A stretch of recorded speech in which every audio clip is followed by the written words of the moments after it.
Je vais terminer par le président Moussa Dadis Camara.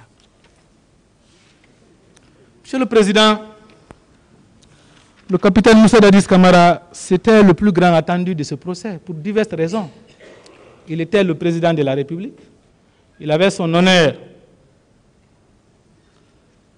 à laver, Monsieur le Président, et surtout qu'il a clamé depuis longtemps qu'il est innocent.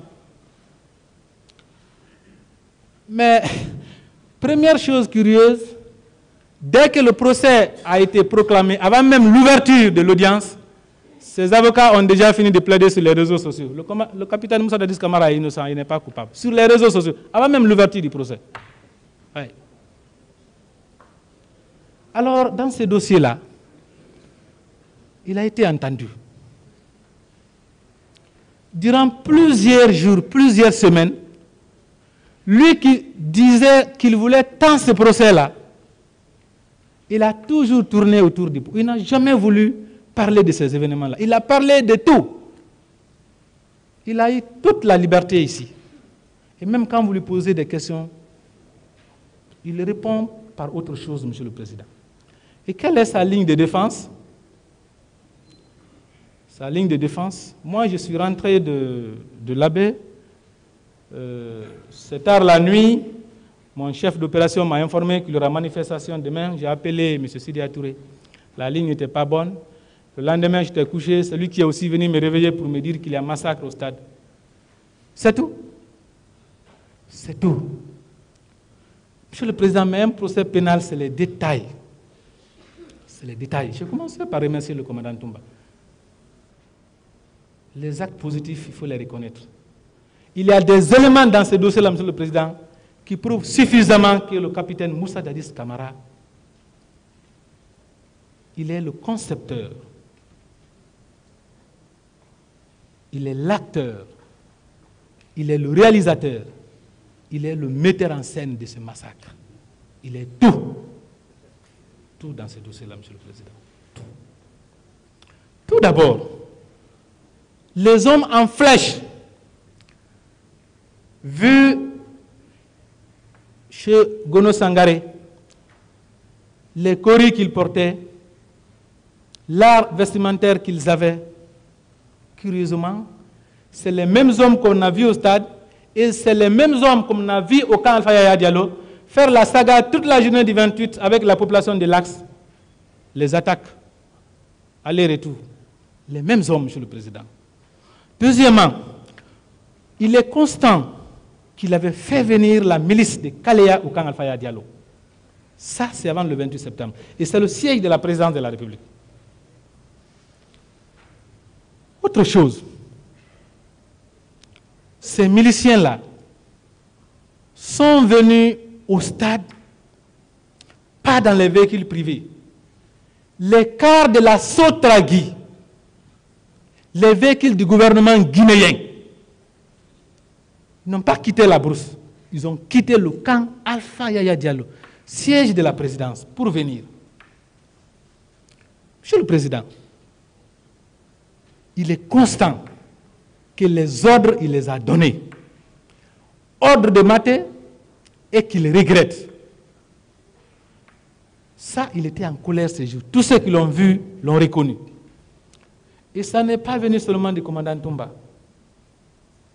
Escobar est passé ici, il a dit, le président Dadis a crié, allons-y, ils n'ont qu'à nous tuer tous. Et quand un président dit à sa garde, ils n'ont qu'à nous tuer tous, ça veut dire quoi? Que ces gens qui sont au stade là, ce sont mes ennemis. Allons-y, ils vont nous tuer tous. Est-ce qu'ils sont venus au stade pour tuer quelqu'un? Autre élément important, Monsieur le Président. Le président, il s'est beaucoup accroché à la thèse du complot dans ces dossiers-là. Mais, ceux qui sont venus commettre le massacre, ces miliciens-là, sont revenus au camp Alpha Yaya Diallo, à la présidence, blessés et avec les choses volées. Il a vu. Il n'a rien fait. Blessé et avec les choses volées, il a vu. Les militaires qui sont venus commettre ces crimes-là sont revenus au camp Alpha Yaya Diallo, s'asseoir autour de lui, dormir tout tranquillement du sommeil du juste. Personne n'est inquiété. Vraiment personne. Ces jours-là, le casernement des militaires ayant été ordonné, si le président savait réellement qu'il y a l'UNIMO et les rebelles qui ont été envoyés par ses ennemis, la solution était simple, et je sais qu'il allait le faire. Il allait ordonner la fermeture de tous les camps militaires et le contrôle qui est à l'intérieur du camp, qui ne l'était pas. Il allait ordonner la fermeture du camp Alpha Diallo pour contrôler qui n'est pas à l'intérieur, puisqu'on avait demandé à tout le monde de rester au camp. Si c'est les rebelles qui étaient venus, ils pouvaient même ce jour-là ordonner le confinement de toute la ville de Conakry et ordonner le couvre-feu pour les rechercher. Il n'a jamais fait ça. Les viols qui ont eu lieu là, de la manière la plus horrible, si réellement c'est les rebelles qui sont venus, parce que c'est évident, il y a beaucoup de personnes dans le dossier qui disent avoir entendu les gens parler en anglais, ou les langues qu'on ne comprend pas, qui ne sont pas une langue guinéenne. S'il y a eu des rebelles au stade, c'est que c'est le président Moussa Dadis Camara qui les a envoyés. C'est lui. S'il y a eu des rebelles, c'est lui. Sinon, il allait les arrêter. Et les rebelles vont venir massacrer les gens au stade. Les rebelles envoyés par vos ennemis, votre propre homme de main, votre instrument principal, le capitaine Marcel est là. Il est là. Il ne fait rien. Comment votre chargé d'opération va se trouver au stade, là où il y a le massacre, et vous dites que c'est les rebelles? Votre chauffeur au stade, ceux qui étaient avec vous le matin, se trouvent au stade. Après, ils reviennent, rien ne sort. Le capitaine Marcel Guilavogui, c'est l'un des pionniers de ce massacre-là. Aucune inquiétude. Rien n'a été fait, Monsieur le Président. Il ne l'a jamais arrêté. C'est qu'il y a une évidence. Moi, je crois que le commandant Toumbada Kité, il a une part de responsabilité essentielle dans la commission de ces crimes, mais je crois aussi qu'il a été trahi. Après le massacre, il fallait vraiment trouver quelqu'un à sacrifier. Pendant qu'ils ont cassé le poids ensemble, ça c'est une vérité. Sinon, la première personne à arrêter dans le dossier là, allait être le capitaine Marcel. Si vraiment notre président était pour la justice, la même nuit, le capitaine Marcel, il devait ordonner son arrestation. Mais il ne l'a pas fait. Quel est le seul militaire qui a été sanctionné? Personne. Et le comble de tout ça, c'est la justification du massacre. La justification du massacre. Il prend une cassette dans laquelle il y a l'attaque du commissariat de Bellevue. Il donne au commandant Moussa Keïta, son secrétaire permanent, d'aller remettre ça au président Blaise. Ça, c'est pour aller montrer au président africain, pour dire que s'il y a eu un massacre, c'est parce que les gens ont attaqué le commissariat de Bellevue. Il vise à justifier ça, le massacre. Il dit que c'est parce que les leaders ont envoyé leurs militants au stade. Mais dans tout ça, là, on peut vraiment s'interroger. Le mobile du crime, il est indifférent. Quel que soit le mobile, celui qui commet le crime, il mérite d'être sanctionné. Mais on peut toujours s'interroger. Ça peut avoir quel sens qu'un chef d'État orchestre une telle atrocité contre sa propre population? On peut se poser la question. Mais c'est dans les actes qu'on peut faire lecture pour savoir. Dès que ce massacre-là est arrivé, qu'est-ce que notre président fait?